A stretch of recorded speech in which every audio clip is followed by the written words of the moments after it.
بسم الله الرحمن الرحيم أنا الحمد لله نحمده ونستعينه ونستغفره ونستهديه ونتوكل عليه ونعوذ بالله من شرور أنفسنا ومن سيئات أعمالنا من يهده الله فلا مضل له ومن يضلل فلا هادي له وأشهد أن لا إله إلا الله وحده لا شريك له وأشهد أن محمدا عبده ورسوله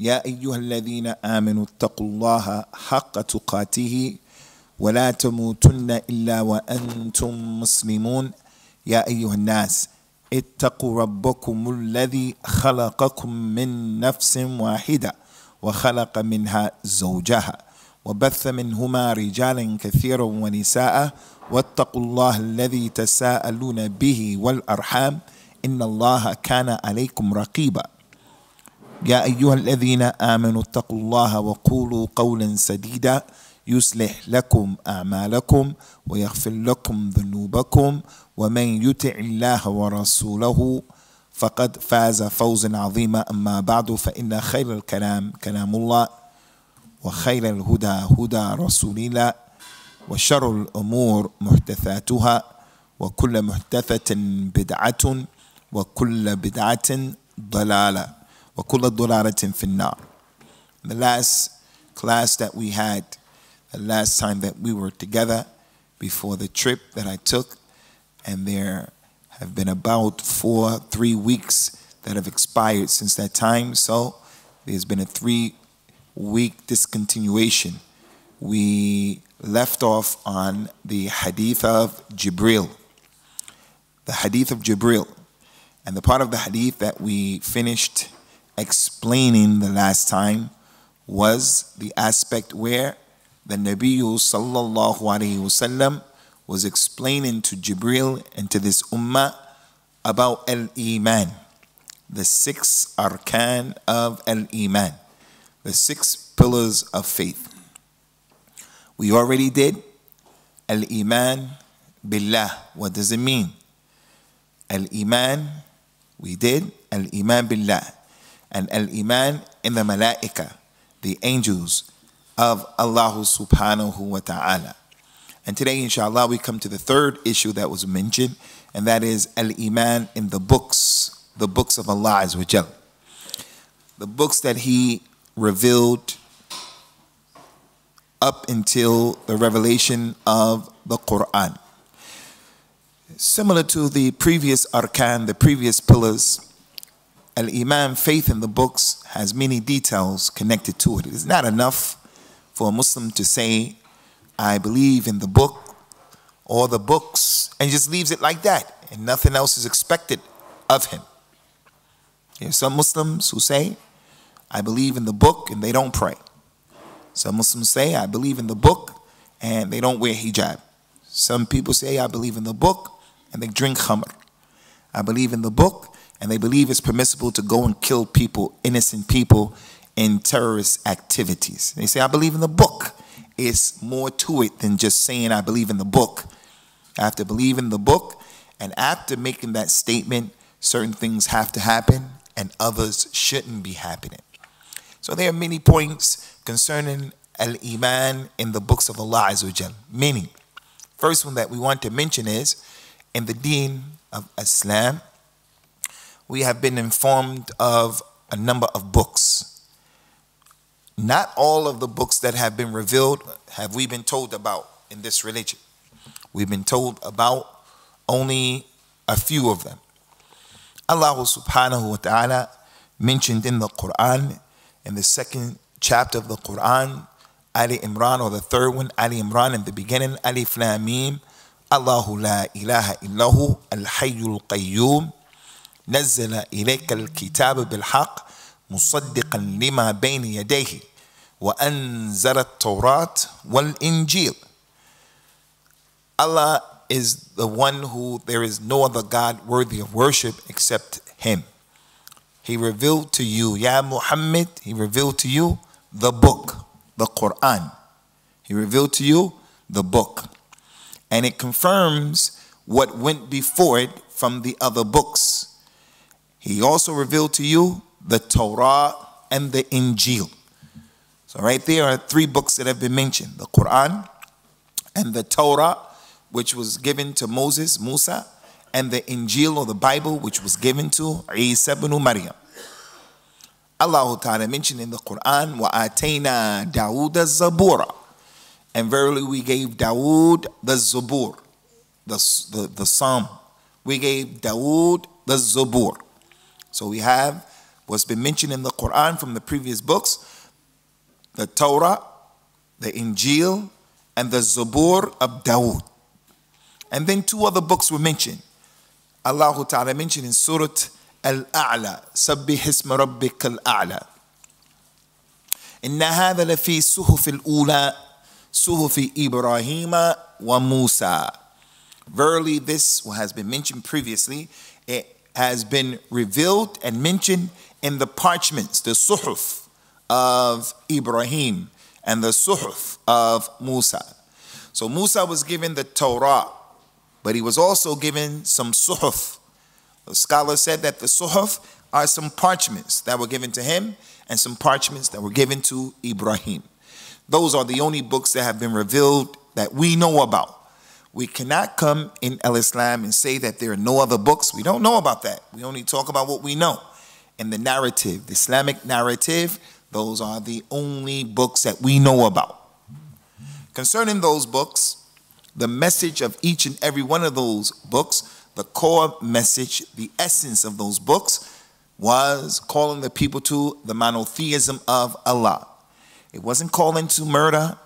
Those books were not calling to racism. Those books were not calling to male chauvinism. Those books were not calling to oppression.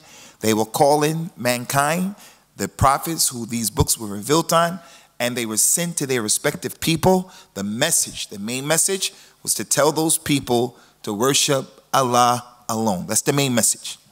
So Allah Ta'ala mentioned in the Quran, وَلَقَدْ أُوحِيَ إِلَيْكَ وَإِلَى الَّذِينَ مِنْ قَبْلِكَ لَإِنْ أَشْرَكْتَ لَيَحْبَطَنَّ عَمَلُكَ وَلَتَكُنَّنَّ مِنَ الْخَاسِرِينَ.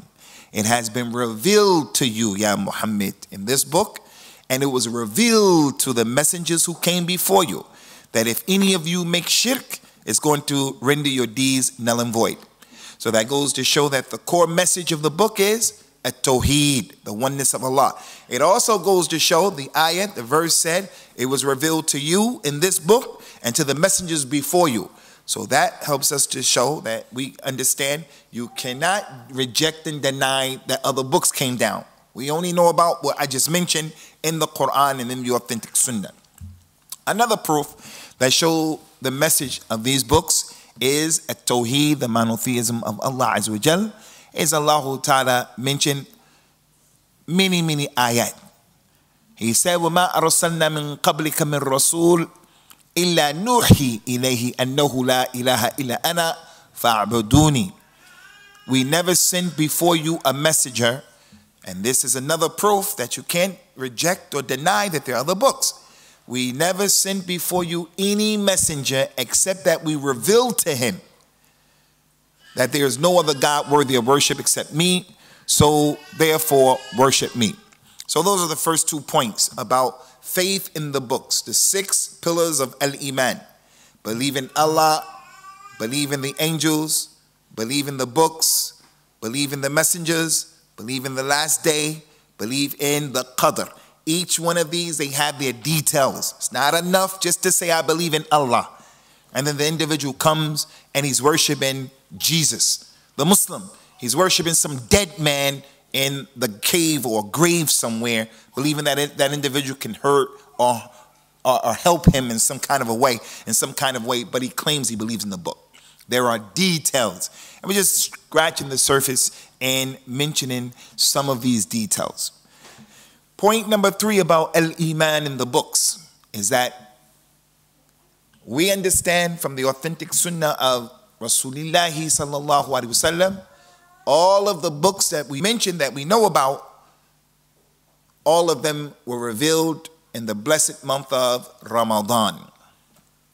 All of them were revealed in the blessed month of Ramadan.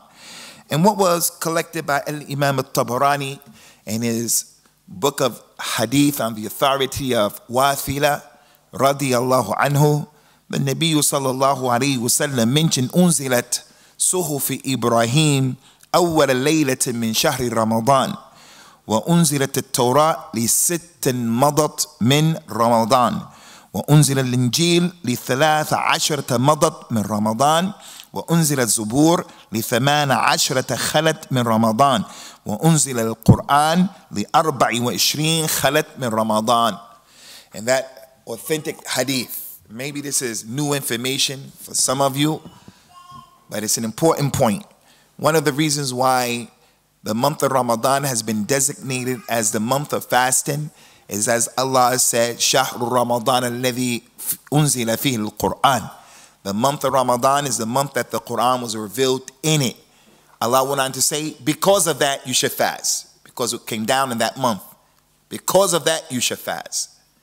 So this hadith adds on to that, and it informs us that the Nabi, he said, sallallahu alaihi wasallam, the parchment, the suhuf that Ibrahim was given, he was given the suhuf after 6 days passed in Ramadan. And the Torah was given Ibrahim was given the suhuf the first night of Ramadan. And Moses was given the Torah after 6 days passed from Ramadan. And the Injil that was given to Isa, Jesus, was given to him after 13 days passed in Ramadan. And the Zabur that was given to Dawood was given after 18 days passed in the month of Ramadan. And the Quran was revealed after 24 days passed in Ramadan. So in this hadith, it said that the Quran was revealed after 24 days passed from Ramadan. This is one of the strong proofs that the people who say Laylatul Qadr is on the 25th night. This is the hadith that's used to prove that point. And there are other points that prove it could be the 21st, it could be the 23rd, it could be the 27th, it could be the 29th. The majority of the ulama of the opinion that is on the 27th, that's the strongest position for a number of reasons. One of them is because some of the companions used to say, Wallahi, the 27th on that night. They said, Wallahi. We saw the Nabi sallallahu alaihi wasallam the next night after what was the 27th. The way he described the sun and so forth and so on, it was exactly as he described it. The point is, no one could definitively say which night it was. Even Rasulullah told the people, sallallahu alaihi wasallam, he told us, iltamisuha fil ashr al-awakhir. Look for it in the last 10 nights, in the odd nights of the last 10. But the point here is, it said after 24 days, which makes it on the 25th night it was revealed. So that hadith helps us to understand from Emaan in the kutub that we have to believe that the books were revealed in the month of Ramadan, which goes to show the power and the blessings of Shahr Ramadan. Next issue from the many issues concerning Emaan in the books is that we have to believe in all of these books, generally speaking. Jumlatan, you have to believe in that. You go to court and they say, do you swear to tell the truth, nothing but truth, so help you God? And they put the Bible before you. It's permissible for you to say, yeah, I swear, and put your hand on the Bible. I encourage you not to be afraid, because we're not in a country where people are going to throw you in prison and chop your head off because you don't agree with them. There are people who don't want you to think for yourself, and they don't want you to agree, and it's not a democracy in many instances. But generally speaking, you can say, no, I don't want to do that with the Bible. Bring the Quran and I'll do it. But if you choose to do it with the Bible, that's permissible. Someone may feel, I'm going to get in trouble. These people are looking at me. I'm a different color. I'm a different religion. And I feel they're going to be against me. The deck is stacked against me. Now, if I say I'm not going to do that with the Bible, you may feel he's going to get in trouble. You can go ahead and swear by that Bible, because we believe that that Bible was from Allah at one point. You could do it. If that's your niyat, you can go ahead and you can do it. So we believe generally that the Bible, the Torah, and the Injil, and the Zabur, all of those books were from Allah. It's not permissible for a Muslim who becomes a Muslim and he's reading one of those books for an example, or he's talking to a Christian for an example, or he goes into a hotel room and the Bible is in the hotel room, he takes it out and puts it in the toilet. You can't do that. You can't do that. You can't do that. In Iraq, when they were kicking some of the Qur'ans around in the masjid and things like that, some of the American soldiers, these are things that are universally unacceptable. Someone is killed, you shouldn't mutilate his body, shouldn't urinate on his body. And for a Muslim to come in to think that these things are okay, there's a problem. Even if non-Muslims do that to Muslims, we can't do that. Our standard is what this book is saying, and we're going to come to that because it's part of Emaan in the book.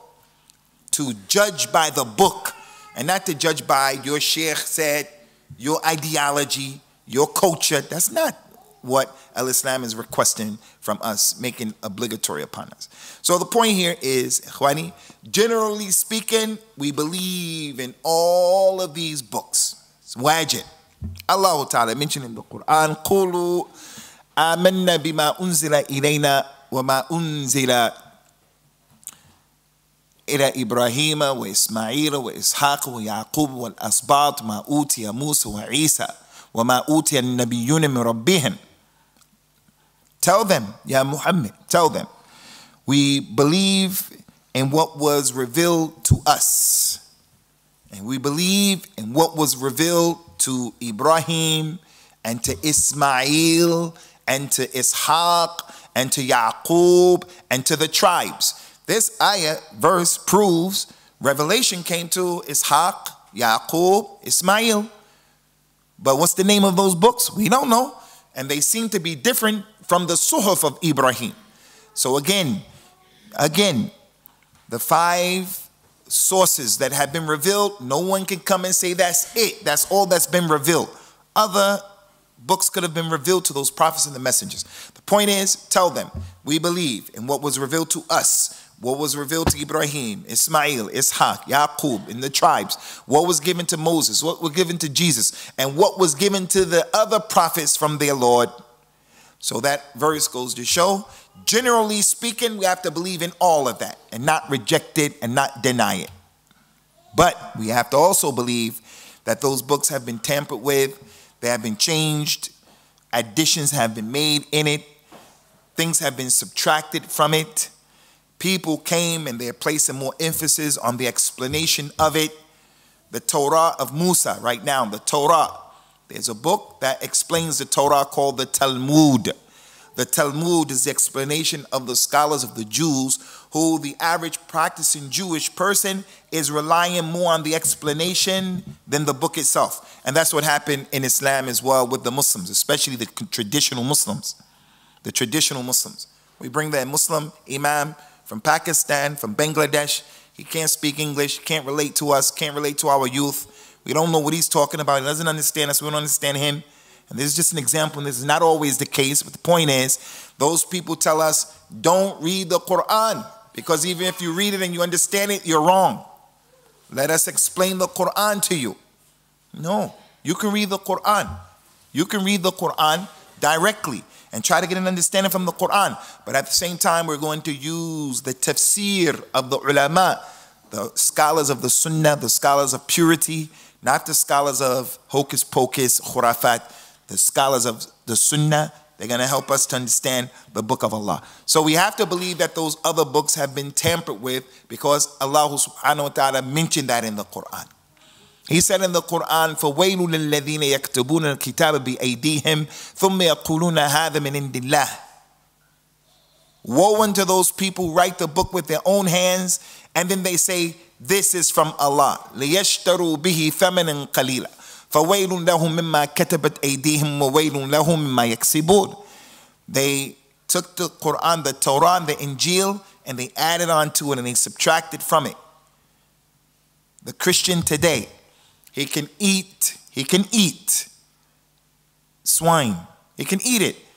It is made impermissible in the Old Testament. The person comes today and said, nope, that's the old law, and they added new stuff. We're under the yoke of the New Testament, so you can eat it. Liquor, wine, intoxicants, you can eat it. Homosexuality is in their book as being something Allah destroyed the people of Sodom and Gomorrah. People come now and they change the meaning of it and so forth and so on. So we have to believe as Muslims that those books have been changed, they've been tampered with. But there are things that are still in the book that are true. And that's why the Nabi told us, sallallahu alaihi wasallam, when Ahlul Kitab, the Jews and the Christians, tell you something that's religious, don't believe them and don't disbelieve them. Don't believe it and don't disbelieve it. How many times did a Jewish person during the time of Prophet Muhammad sallallahu alaihi wasallam say something and the companions didn't know what they were saying and what they were saying was true?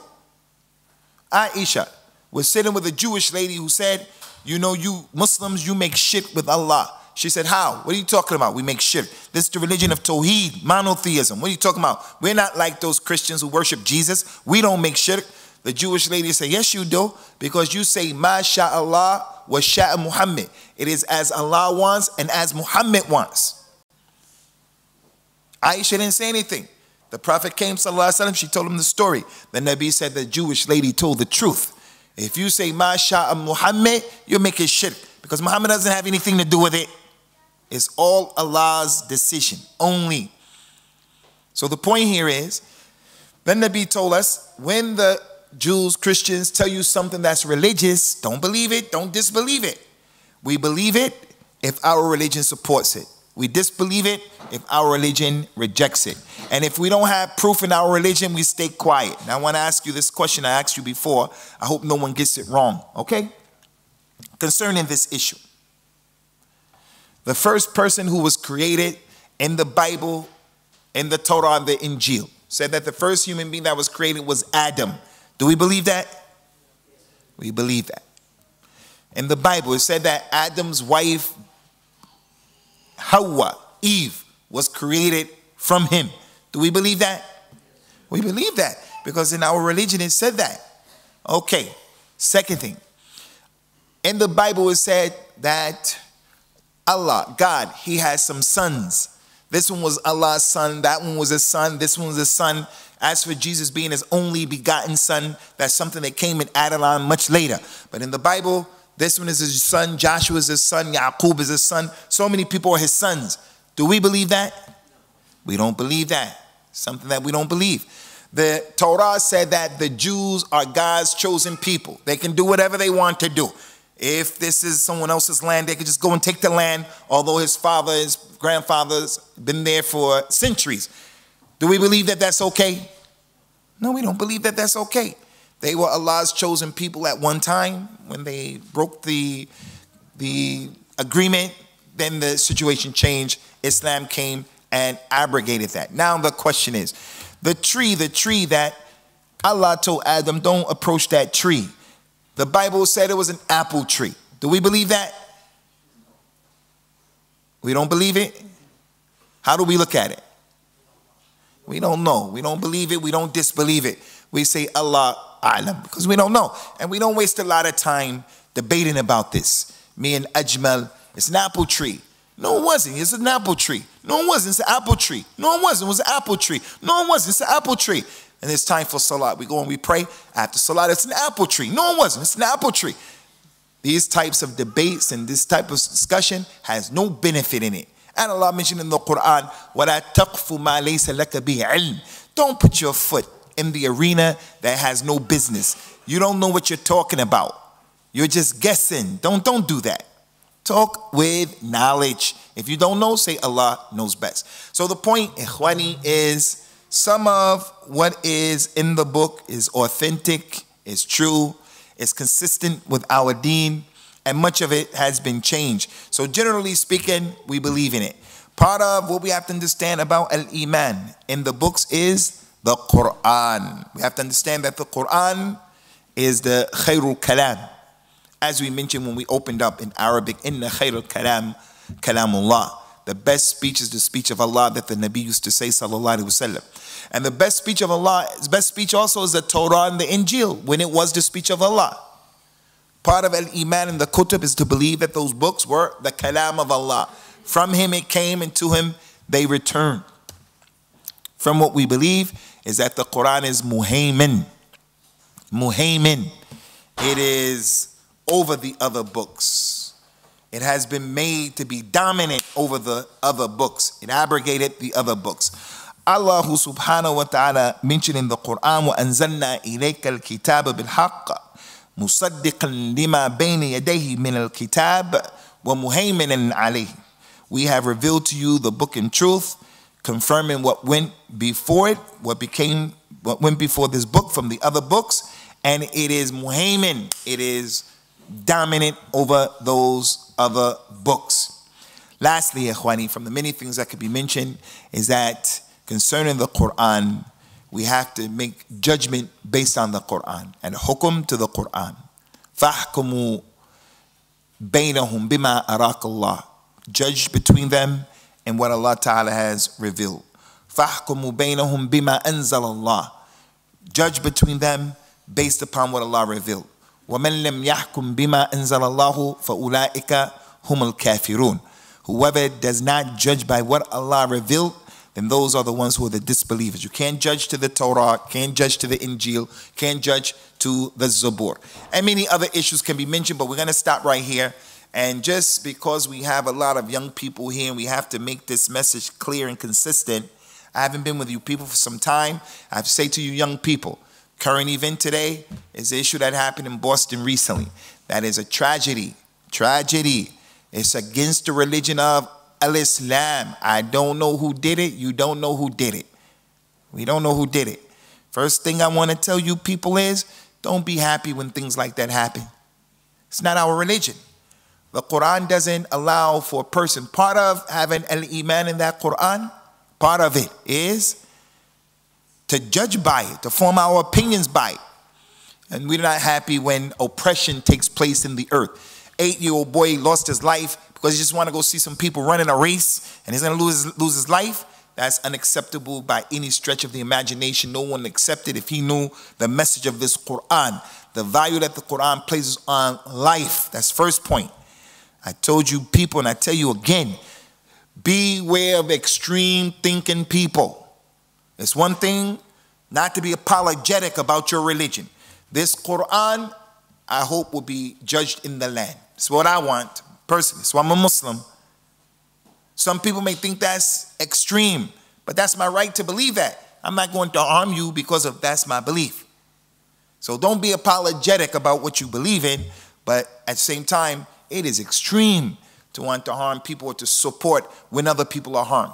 Other point that I want to mention, Muslims, is this Quran told us we have to be sensitive to what's going on concerning the plight of our brothers around the world. 100 and something people were hurt in that. Those 2 explosions, 2 people were killed up to this point. A day or 2 after that, 60 people were killed in Iraq. Some person living in Iraq blew up Muslims in Iraq. So we're going to be sensitive to that and we're going to put some attention to that. And we're not going to just minimize that. The world doesn't speak about that. It's just because it happened in America. What happened in America was a travesty of justice, and what happened in Iraq and in other parts of the world, things like that take place, they are against the book of Allah subhanahu wa ta'ala, and we have to be sensitive and aware of all of those issues. There are other issues that can be mentioned, inshallah, during the Q&A session. Hopefully, some of them will be brought to the table, and Allah, He is A'la and A'lam. Do you have any questions? Can you give us the names of the Tafsir books? There are many books of Tafsir, many. Depends on what type of Tafsir that you're looking for. Concerning the Arabic, and most of those books are in Arabic, the single best book of Tafsir in Arabic is the book of Al-Imam Muhammad ibn Jarir At-Tabari. Muhammad ibn Jarir At-Tabari. He has a book called Jami' al-Bayan fi Tafsir al-Quran. And the reason why this is the best book in Tafsir is Al-Imam At-Tabari was an Imam of Ahlul Hadith. He was a Muhaddith. He had his own madhab. And his madhab was just as good as the 4 madhabs that are present today. He had his own madhab. What makes his book superior to every other book of tafsir, it's with the chain of narration. He says, so-and-so told me, that so-and-so told him, that so-and-so told him, that so-and-so told him, that Aisha said, that the Nabi sallallahu alaihi wasallam said about this verse and that verse and so forth and so on. So you can always check the chain of narration the same way you're able to check the hadith to see, did the Prophet really say that or he didn't say that. Al-Imam Ibn Kathir came, and Al-Imam Ibn Kathir, he summarized that book, and that's why his book is well accepted globally in the Muslim world. Because the original book is maybe 15, 16 volumes, and it's a lot. Everything, chain of narration, multiple chains of narrations. So it's a big book. Al-Imam Ibn Kathir came and he summarized it, and it's only 4 volumes. And that's why his book is considered to be one of the most acceptable books of tafsir. So it depends on what you're looking for. Al-Imam al-Shawkani, Al-Imam al-Suyuti, they have the tafsir of the Jalalain. Their 2 books are really good. Some people of innovation in their aqidah, like a Zamakhshari, he has a good book of tafsir. Just have to avoid those ayats that he is talking and giving the tafsir about the names and the attributes of Allah. They're problematic, but there are other beneficial points that come out in those books. There are certain books of tafsir that only deal with the ahkam of the Quran. They don't deal with Surah Al-Fatiha. They don't deal with every ayat of the Quran. They only deal with the ayats that are talking about legislation.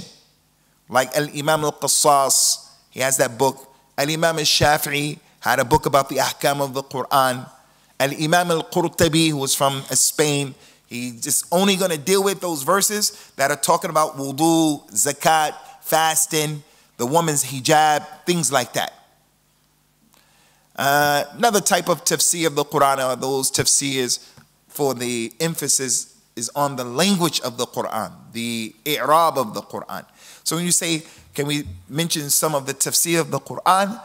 The books of tafsir by themselves will fill up this wall right here in Arabic because they're different sections.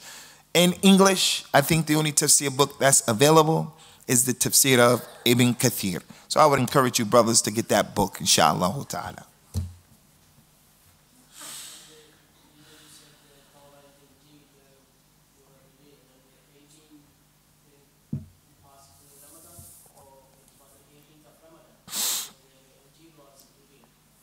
No, the Nabi sallallahu alayhi wasallam said that the Suhuf of Ibrahim was revealed on the first day of Ramadan, and the Torah was given to Musa after 6 days passed in Ramadan, and the Injil was revealed after 18 days had passed from the month of, after 13 days passed from the month of Ramadan. So Musa, 6 days passed. Ibrahim, first day. Musa, 6 days. Torah, the Injil of Isa, 13 days. The Zabur of Dawood came 18 days after. And the Quran was after 24 days passed on the 25th. You know, these dates, are they mentioned in our hadith, so they are in that books and Are they what, Sheikh? they are mentioned in our hadith books. They have been taken from because you are Naam, ya Sheikh. you know Torah and Injil better than us. But what I said, This- it's mentioned in their books. This hadith, this kalam, this speech comes in the hadith of Prophet Muhammad sallallahu alaihi wasallam. What I read, it was mentioned in their books. Oh, I don't know. I don't know. I have no knowledge. I can't speak with knowledge. Do they know that? Do they claim that? Do they mention that? I have no knowledge to say. I don't think they know that, being an ex-Christian. I don't think that they know that, but I don't have knowledge to speak definitively.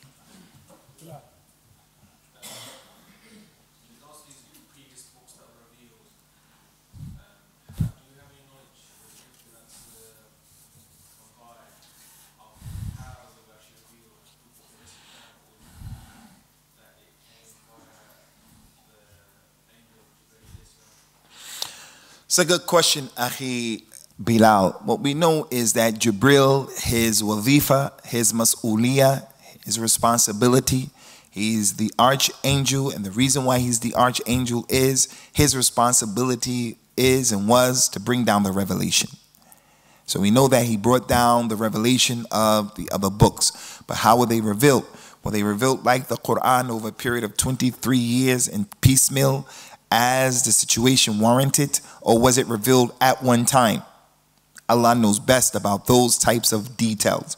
But Jibril brought down the previous books as well. And the proof of that is when Jibril came to the Nabi sallallahu alaihi wasallam and he said to him, Iqra, Bismi Rabbika alladhi khalaq, khalaqa al-insana min alaq, Iqra, wa Rabbuka al-akram. When he revealed those ayats, the Nabi went to Khadija, told her, oh, this is what happened. Khadija said, don't worry, don't worry. You're a good person. Allah will not debase you. Go to my cousin Waraqa. He knows some knowledge about this issue.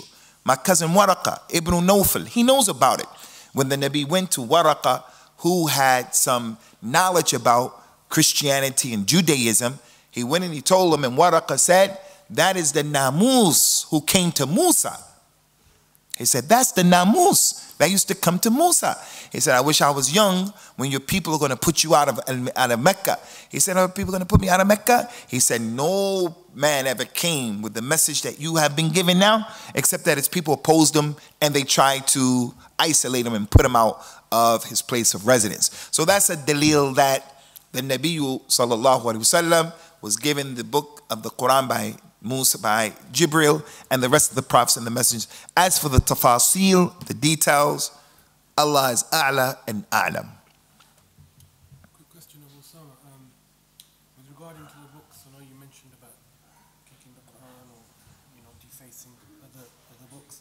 How should we react? Like, for example, a few years ago, a year ago, they have a national Quran banning day, things like this. How should Muslims react to that? Should we go violent on the street? Should we protest? It's a good question, Akhi. We already mentioned this, especially during the time when the Muslim community was upset about the burning of the Quran, when the Muslims were upset concerning the, what was it called? Something about Muhammad Day. Yeah, the drawing the cartoons of the Nabi. When different things happen, we explained this in detail. So very quickly, we say, number one, we have a religious responsibility. How do we respond to it? Religiously, we have to be upset about those issues. If a person is not upset about those issues, then something's wrong with his claim that he's a Muslim and he believes in the Quran, and he believes in Allah, and he loves the Nabi sallallahu alaihi wasallam. Your mother, my mother, your wife, my wife, your sister, my sister, your relative. If someone were to harm them and you were indifferent about it, they were to disrespect them and you were indifferent about it. Someone were to molest your child in school, strike your child in school, and they came home and informed you about that, and you as the father didn't decide, I'm not going to work tomorrow, I'm going to go deal with this. If you don't feel any way about it, something's wrong with you. So we're going to say that without apologizing. You have to feel some way about it. But now the challenge and the question is, how do we deal with it? And as we mentioned back then, and we continue to mention today, this book doesn't allow and it doesn't sanction and support the madness that we saw from the Muslims. Burning the embassies, burning the flags, marching in the street, losing their lives, killing priests and monks and nuns who are in the Muslim countries, trying to help them by, the Red Cross and other than that. Islam doesn't allow that nonsense. That's just confusion. These people are itching. Before they even know who did the thing in Boston, most of the people think it's the Muslims. So, Arab guy, Saudi Arabia, he's the one, people beat him up. Another one was arrested for being in the area. They're itching. But are they itching for no reason? No, Muslims gave them a reason. Right now, as you know, I travel a lot. You used to didn't have to take your shoes off to travel. You could carry in your bag, in your hand, you could carry Coca-Cola, anything. Now you can't travel with any liquids. Where did that come from? It came from the behavior of some Muslims. So this religion, it tells us when there is a wrong that is done, there's a proper way of dealing with that wrong. Two wrongs don't make a right. Two wrongs don't make a right. So go back to that thing. If you go on the internet, defending the Prophet sallallahu alaihi wasallam, And then that stuff will come up, the details based upon the Quran and Sunnah. As for the ignorant, emotional people from Hizb Tahrir, the young, ignorant people, the ignorant people who make takfir, they want to blow up people and kill people. And then when they get arrested, they themselves go to the European courts in order to get out of trouble. The very government that they're trying to overthrow or cause all kinds of problems is protecting them. It's just, it's madness. One of the things we have to believe about this Quran, ikhwani, is in the end of time, the understanding that the Muslims will have of the Quran is not the understanding that's correct, like right now. The average majlis or assembly where you find the Muslims, we're not familiar with many aspects of the Quran, how to read it, how to comprehend it, how to practice it, what is it calling us to. It's the minority of people who have that understanding. And I'm not sitting here coming across or trying to come across as if I'm one of those individuals. I'm saying, generally speaking, most of us are falling short of the message of the Quran. So, answering the question of Al-Akh Ajmal, go back for the details of that question. How to defend the Rasul, the Nabi Muhammad sallallahu alaihi wasallam in accordance with the Quran and the Sunnah. What's acceptable and what's not acceptable.